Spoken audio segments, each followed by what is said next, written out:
इश्क, तुम्हें भगा ले जाने की उम्र तो गुजर गई, लेकिन तुम्हें खुश रखने की उम्र अभी बाकी है। सुमन इस तरह बेटे के उसे वृद्धा आश्रम में छोड़े जाने पर बहुत दुखी थी। यहाँ आए सुमन को 1 सप्ताह हो चुका था, पर वो अपने कमरे से बाहर नहीं निकलती थी।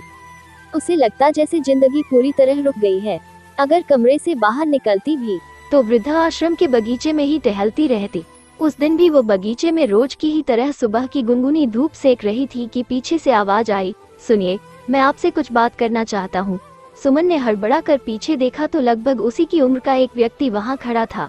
जैसे ही सुमन मुड़ी उस व्यक्ति ने कहा, अरे तुम तो सुम्मी हो, मैं जानता था कि तुम ही हो।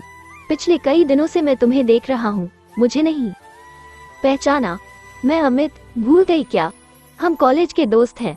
सुमन कुछ अचरज में चश्मे के पीछे से आंखों को छोटा कर गौर से अमित को देख रही थी और कुछ देर में खुश होते हुए बोली, अमित, तुम कितने बदल गए हो, अब तो तुम बूढ़े भी लगने लगे हो।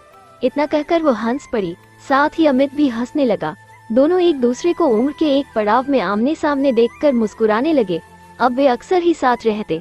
सुमन अपने दुख को भूली तो नहीं थी, पर उनका एहसास अमित से मिलकर जरूर कुछ कम हो गया था।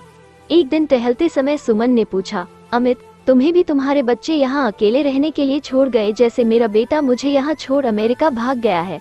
कितने निष्ठुर हैं आज के ये बच्चे। अमित ने उसकी आंखों में तैर आए आंसुओं को देखा और कहा, निष्ठुर ये नहीं नियति होती है सुम्मी। मेरी पत्नी की मृत्यु के बाद मैं बेटे बहू के भरोसे ही जी रहा था, पर एक कार एक्सीडेंट की वजह से उन दोनों का साथ भी छूट गया। घर के अकेलेपन से बचने के लिए ही मैं यहाँ आ गया हूँ। सुमन ने कहा, ओह, सुनकर दुख हुआ अमित। अपनों की मृत्यु का दुख गहरा होता है, पर अपनों के होते हुए किसी अनाथ की तरह रहना और मरना बुरा लगता है। अमित ने तपाक से पूछा, मतलब? सुमन ने आगे कहा, मतलब ये कि अमित, मुझे कैंसर है, मेरे पास समय ज्यादा नहीं है। चाहती थी अपने घर में अपने परिवार के बीच सुकून की मौत मरूं, पर बेटे ने ये भी ना होने दिया। मेरा घर बेचकर मुझे यहाँ अकेले मरने के लिए छोड़ गया। मैं यहाँ मरना नहीं चाहती अमित। इतना कहकर वह अमित के कंधे पर सिर रखकर फूट फूट कर रोने लगी। अमित और सुमन का रिश्ता अब और भी गहरा हो गया। दुख की कड़ी ने उन्हें एक रिश्ते की डोर में बांध दिया था। यह एक दर्द का रिश्ता था जो दोनों के दिलों को बांधे था। एक दिन अमित ने चुपचाप ऑनलाइन टैक्सी बुक की। जब टैक्सी आ गई तो अमित से सुमन की आंखों पर एक रेशमी पट्टी बांधी और उसे अपने साथ चलने के लिए कहा। अमित ने सुमन को टैक्सी में बैठाया और कहा कि वो कुछ देर के लिए गाड़ी में ऐसे ही बैठी रहे। टैक्सी अपनी रफ्तार से दौड़ रही थी और सुमन उसका हाथ पकड़े बैठी एक ही सवाल कर रही थी, अमित, तुम मुझे कहाँ ले जा रहे हो?